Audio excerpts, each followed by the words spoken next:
known pinstriper, Mr. Von Hot Rod. Wow. How do I call that? Gee. I don't know about that. I'm a legend in my own mind is how I say it. Anyways, guys, thank you so much for the welcome. I'm not really sure what you guys are looking to hear. Let me give you a little background on myself. I was born in the industry. Mom and Dad, they're car nuts from way back when. Dad was a drag racer, a sprint car driver. So when I was born, Mom said, quit racing. So what does a guy do but build cars? So I'm happy to say that I was early on. I built my first small block Chevy at the age of 8. My playground was a 55 Chevy Gasser. I would climb up on the front of the little bar when you take the bumper off, up on the motor, up on the roof, and I'd slide down the back window, down the trunk. That was my slide. So that's how life was for me. The downfall about that was every Saturday, me and Dad would go around to every junkyard, every guy's garage, every, pit stop, every speed shop you can think of, hunting down parts, looking for stuff for the weekend to hit the local car shows, actually to street race down East Street in San Bernardino where I grew up at. So we used to race street light to street light. And the thrill for me was to stand up on the bench seat in a 55 holes, fuel injected, and when he'd punch it, I'd end up in the back seat. I thought that was a thrill. So that was really fun. And then race street light to street light, just that's how it was, that's how life was for me. I remember one day I got sick in school and I was in kindergarten and they called my dad they called my dad and I was sitting in the office and I can literally hear my dad a block away coming in and they're looking and they're going, is that thunder? Is it raining outside? People are going to the window and I'm sitting there, kicking my little Converse tennis shoes like this, thinking, okay, that's my dad. And here comes my dad, out into the office in his jeans, got him out of work. And I got in the car and I remember him taking me, back to his work because everybody worked back then.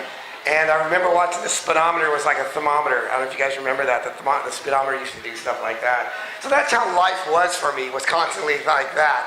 But I used to tell Dad, I go, why do I spend my Saturdays like this? I want to ride my bike, I want to ride my skateboard, I want to do kid things.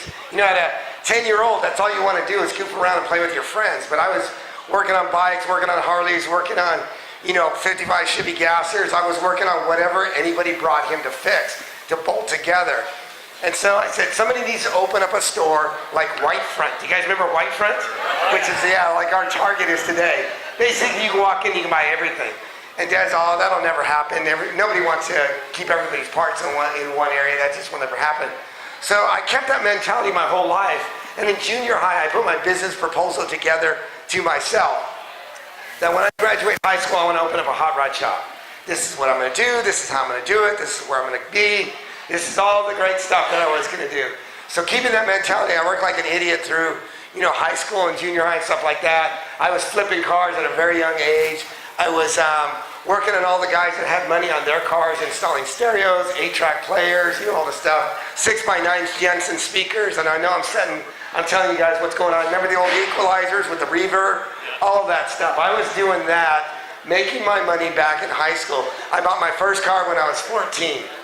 Sorry to say it wasn't a Mustang, it was a VW. But everybody has to start with a bug, right? So I'm working on the bug, I flip the bug, I sell the bug, I bought it for 200, I sold it for 35, bought 2 cars and so on and so forth, and just kept doing stuff like that. So when I was able to drive to school, I had a cool looking car that everybody liked and threw burritos at because they were very jealous of the car. But that's how life was. We used to do a thing called we used to play fire patrol, where you remember the old fire extinguishers you put upside down and they squirt water? You could refill them. We used to catch any of the kids that were smoking on campus or sitting on the side at lunchtime, and we'd pull up to them and say fire patrol, and we'd put out their cigarettes with the fire extinguisher. I got caught one time driving on campus because I had the cheerleaders in my car and I asked them what class they had. They told me what class, so I drove them to class. Okay, that's not a smart thing to do, being that you're the only guy in a high school that has a hot rod that's noisy, and you park it back in the student parking lot, and when you sit in class right after lunch, they call you by name and you know what that is. So not a good thing to do. So needless to say, my high school years were fun and noisy. I kept flipping cars, kept doing that my whole life. Went to college. As soon as I graduated from high school, I signed up for college, went to college. I had a great time there the week that I was there. I was there in class and I said, this is going to take way too long. I need to do something else. You guys understand that I want to retire at the age of 40, and at this rate, I'll be 40 by the time I get out of school. I'm out of here. So I walked out of class in the middle of class, and the instructor yelled at me and said, you'll never amount to anything. And of course, that puts a fire under somebody, and I said, I'll be back. And so I got me a grunt job. The job was terrible. It was in Rancho Cucamonga. I was there for 2.5 years, flipping cars, stockpiling money. The pay was good. The job was terrible. And when I raised enough money, I walked in the office and said, I quit. The guy says, why? I said, I raised my money. I want to start my own business. And if I don't do it now, I'll end up being married and have kids and won't be able to do it because then I'll be obligated. At least now I'm young enough I can come back. And I go, I don't want to come back. And he goes, well, you're welcome anytime. I said, no, I don't want to come back. I want to make it. So I opened up a shop called Hot Rods. What else? I had to name it after me. I opened up in Fontana, California, 1,300 square feet, thinking I could do this. I can make this happen. 1,300 square feet. I worked 24/7 at this thing. I ended up growing it to 3,000 square feet. From there, I moved it. I wasn't getting the Orange County, San Diego crowd. People would not drive to Fontana. They thought it was so far. So I opened up a map, and I put my hand on where all the freeways meet, and it looked like Norco. I'd never heard of it. I'll go down there and take a look. So I moved my shop to the city of Norco, so you can literally ride a horse up to my shop. So it was a lot of fun. I moved it there. They hadn't finished the freeway yet. The shop grew. When I sold it, I had 3,800 square feet was a showroom, and about 5,000 square feet was a club. And you think, well, why would you open up a club? Because you could do stuff like this in a private place where it's kind of hard to do it in general public. So we used to do open house parties there. If you guys have ever been there, it's called Hot Rods. It's on Hamner Avenue. It's right next to Target. It's right across the street. If you go there today, it's still there. I sold it 10 years ago. Sorry, maybe the battery's going. I sold it 10 years ago. We became one of the leaders in the hot rod industry. This was all before the internet sales and stuff like that. But you see, everything on the plan of this business, I fell through by accident. You would walk in my shop and I wanted to capture like it was 1955. You would handwrite the receipts. My guys I used to drive them crazy because we would handwrite your receipt of all the parts you got. Every time we count your money, we count your money back to you. And we wanted you to remember the time when you guys grew up. I only got to read about it and check it out. I didn't get to live it. And so I wanted to capture that for you guys. So every time you walked in, there wasn't any evidence of a computer, any evidence of any modern technology. It was all very old school. We were showing old hot rod movies. You know, I had 5 of my cars on the showroom floor. The funny thing was when the guys would walk in with their wives or girlfriends, they would just stand there. And I thought, wow, that's $10 in my pocket. What's going on here? So we started carrying flamed high heel shoes, flamed skirts, t-shirts for girls, and all that turned into a whole clothing line called Hot Rod Girl. So this year we are celebrating 25 years of me owning the clothing line called Hot Rod Girl, and it's doing very well. It's really well, thank you. So what ended up happening is half the store ended up being clothing. We had clothes for guys, clothes for girls, stuff for your house, anything you can possibly think of. Going back to the open house parties, the shop, you needed to see it. The way I set it up was kind of like a museum, diner / parts house, and you had to see the place. So we started having these open house where we'd have bands play, people would bring their cars and just hang out and have pizza or whatever the case may be. It rained one time, so I moved everything in the warehouse to a side, had the band play inside. People were dancing, they were hanging out with their sodas, and I thought, this is a really good idea. So I took the back half of the shop, 5,500 square feet, built a stage, built some restrooms, built a tiki bar, and it was alcohol free, put a pool table inside, some pinball machines, and we used to have live bands every Friday night, and it was a blast. Everything was made out of car parts. You had to enter the shop, go into the club. Brian Setzer played there, Big Bad Voodoo Daddy. If any of you guys know, I've ever seen The Mask, those guys have played there. So the place was a lot of fun. And like I said, everything was by accident because the club's doing very well. So car clubs like yourself would say, hey, would you ever rent this place out? Absolutely, rent it out. Of course I would.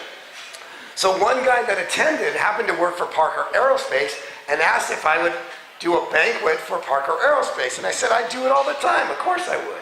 So I started a production company called Hot Rod Productions and Entertainment. We do corporate banquets and dances and sock hops for people all over the place. And we still do that today. We still own that. We just did a sock hop on a cruise ship. We had a blast doing that. It was a lot of fun. So we still do stuff like that. The bands that would play there were like a lot of garage bands. Everybody asked for their CD, didn't have a CD, so what do you think I did?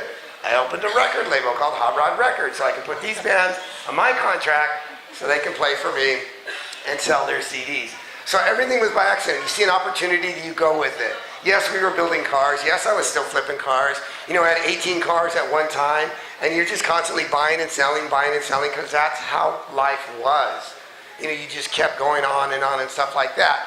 As for pinstriping, how I got into it, just like anything else. Fell into it, got frustrated with a pinstriper, said, how hard can it be? I can do it. He laughed at me and said, you just watch me. I grabbed a brush about 20 years ago and pinstriped my first car.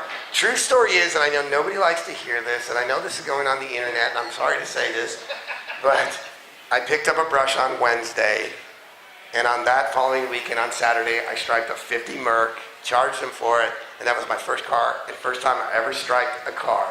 And I never told the guy that owned the 50 Merc. That was the first car I ever did. Now granted, it took me all day, but I did the deck lid, the nose, and I did the dash. And I have pictures of me striping the car, and it came out very well. Would I change anything on it this time? Probably not. The car came out really nice. I spent a lot of time on it, but it came out. That was my first car. So I always tell people to practice, and I didn't practice. But that's how it did. I just kept going. And as in for what I do today, like I said, about 10 years ago, I sold my shop. A guy walked in and offered me a little bit of money for the shop, so I sold it. And I didn't really have a plan B. I didn't know what I was going to do because cars are my life. This is what I do. This is what I like. I traveled with my kids. I took a year off and kind of disappeared out of the industry, let my hair grow long again. Because when I first opened up the shop, believe it or not, my hair was down to here. I had a customer walk in and say, the shop is great, looks good, but you don't match the shop. So I took a picture of Elvis into a barber and I said, make this look like that. So, I don't know why, because it's 40 minutes to get this thing going, and it's just, oh man, it's a lot of work, let me tell you. But don't touch it, we don't touch lawns here. Okay, anyways, going back to that, I've had all kinds of cars. I've had the Chop 53 Studebaker, I've had a 41 Ford Chop, I've had Mustangs, I've had Mach 1s, I've had Camaros, Chevelles. I know that's not what you want to hear. I still own today my 50 Ford. I have a 1950 Ford Business Coupe that I built 30 years ago when I had money, and it's my prized possession, and I still own it. It was a chicken coop in the city of Yucaipa. I knew what the car was because it's a business coupe. It's a short one. So I drug it out with a chain, and I took about a couple years to build it, and I still have that car. It's got a full race flat motor on a LaSalle trans, and it's nose, deck, French, white tuck and roll, white walls, lake pipes, and it's a blast. And you guys remember the 1941 Ford that I had? That's a Hot Wheel car. You can buy it at Target or Walmart to this day. It's a 41 Ford with a 12-inch chop, a full race flat motor on a LaSalle trans running a Magneto. I took it out to Bakersfield one time and just smoked the tires on the takeoff, backed it up, the light turned green, I took off, and you gotta remember, it's on a LaSalle trans. So you hit first gear and you just, whoa! Then you go to shift and it's like this. So everybody thought, well, what happened? I go, it's a LaSalle trans, it's synchro gears, you can't speed shift them. So we had a lot of fun doing stuff like that. I've been pinstriping for about 19 years now. I was, after the year I took off, a promoter found me. I was in a hat and had my long hair, and he goes, oh my gosh, Von Hot Rod? And I go, yes. He goes, well, everybody's asking about you. What you're doing now? Where are you going? And I go, well, you know, kind of out of the industry. I don't want to be the has-been guy. He goes, no, people are asking about you. He goes, hey, come make an appearance at my show. I'm like, no, it's okay. So he goes, no. He decided to pay me a salary. I'm like, no, it's okay. Don't worry about it. So he upped the salary, and I thought, well, what can I get? How can I lose? All right, I'll go. So I cut my hair, pumped it back up. I didn't want to just sit there at a table and sign autographs, and you know, I was kind of nervous about that. So I took a can of paint, and I said, well, I'll just pinstripe and goof around with it, you know, just use whatever anybody brings me, some odd items and stuff like that. So what happens is somebody handed me a cell phone, which then it was a cell phone, it wasn't a cell phone. So they handed me a cell phone to stripe, and I striped, and the next person. Well, a little thing called MySpace came out. So they were taking pictures and posting it on MySpace. So from there, social media dubbed me as a pinstriper. And in reality, I'm a builder, fabricator, designer, but because of social media, they made me a pinstriper. And that came from, you know, Instagram, Facebook, Twitter, and all stuff like that. So that's how it's been. I love what I do. I do about 3 to 4 events a year. I travel all around. I just got back from Tennessee. I was in Tennessee at the World of Wheels last weekend. If you guys follow me on Instagram or Twitter or stuff like that, you'll see my posts of where I'm at. We're getting ready for, I'm sorry to say, the Grand National Roadster Show is opposite of with your guys. It's the same weekend. But we're doing the Grand National Roadster Show, so I'll be there. I'll have my full thing there. After that, we head out to Birmingham, Alabama for the World of Wheels. So my bookings are already stepping up, and we'll be booked this whole year. We do Australia. We do, we're predicted to go to Japan this year and stuff like that. So we have a lot of fun. The art and the industry has been really good to me. I love what I do. But there's no way I can do it without the love of my family, the support of my mom and dad, the support of my kids. I have 2 girls. My girls are in their 20s now, and they do very well. As you know, Sandy's right over here, and Sandy is, they say, behind every guy is a great woman, and that would be Sandy. I could not do it without her. So, she holds the fun and the hot rod together because, you know how we are. We have ADDOS, which is a temp and shiny. That's what we have. We see something shiny and it's all over for us, that's just how life is for us. I mean, I like what I do, and maybe it sounds repetitious of what it is, but the crazy thing is without Christ in my life, I couldn't hold anything together. He's the center of my core. He's what I am about. Whenever I travel, I can be anybody I want. But I want to represent Christ, and I want to represent this hot rod industry honest and true. Because, a lot of this, with these TV shows and a lot of stuff, it's how bad you can be or how evil you can make your car look. And there's more to it than that. There's a lot of guys out there, and there's a lot of girls out there that love this industry, that are just believers in Christ, and they're so scared of being out there because they're being intimidated by a lot of this other stuff. And there's no reason to be. You can let Christ shine in your life in anything you do, whether it be, fabricating, building, painting, pinstriping, whatever it is, clothing design.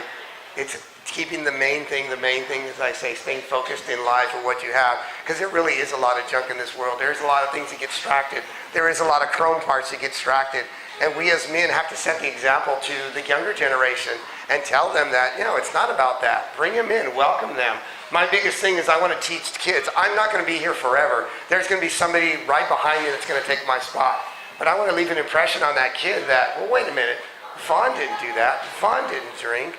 Vaughn didn't do this. Vaughn didn't cuss. What's that about him? Well, it's Christ that lives within me. And that's what I have to say today is that. And I'm going to open up something I hardly ever do is a Q&A. How about anybody have any questions they want to ask me? Anything? Oh, good. Nobody has anything. Yeah. No, does anybody have any questions? No? We're good? Oh, yes. Did you go back and tell that teacher? I did. Here's the crazy thing is, she asked if I went back and told the teacher something. Here's the crazy thing. It was Cal State University in San Bernardino. I was doing odd jobs just to bring money in at the time. And a friend of mine was doing flooring, and he asked if I'd help him one day. I said, sure. So I actually laid the floor in Jack Brown's dorm, or not dorm, there's a Jack Brown building. So I actually laid that floor, laid the hallway, and laid some classrooms. Later on in life, a couple years ago, I spoke at Cal State University in marketing and walked on the exact floor that I laid and taught in the classroom that I laid the floor in.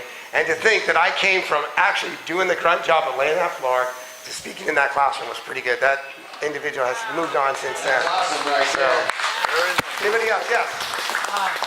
I was at your shop. Oh, nice. My daughter used to live down the street from you. Oh, nice. And I remember the memorabilia. Yes. And all that stuff is really cool. And the clothing, and it was just really hot rod stuff, back where you're supposed to be. Yes, it was. Definitely my daughter, she's not there now, but she lived off of Parker and whatever it's called. Oh, fun. Parker, whatever. Thank you for your support. So it's a really cool place. Thank you. And I've seen you do pinstriping before. Oh, I'm sorry about that. Keep up the good stuff. Thank you. You don't know this part. Why are you wearing a shirt that looks like mine? Right? Exactly like this. The exact same shirt. Yeah, I noticed. This was the shirt that Deb stole at the McGuire's Christmas party. Oh, that's right. That's number And one. the ring. That's number. And he's got the ring. See, Wonder Twin Towers activate. Right? So you guys remember when we hosted North Meet South a couple years ago? You guys remember when we went to Norco Hot Rods? That was his shop before that guy's. Ah, there you go. That was me. Yeah. The one with the 2 front ends on it. It's got the, yeah. Yeah. Gets named after me, Hot Rods. I can never put an S on my name. That's the Vaughn Hot Rod. Vaughn Hot Rod was given to me off of the spin-off off of Vaughn Dutch. I didn't, my legal name is Hot Rod, and Vaughn was given to me. So I'm honored to have the Vaughn name. Anybody else have a quick question before I go? Anything? Ask me anything? We're good? Thank you. Guys, thank you for your time. Ladies and gentlemen, Vaughn Hot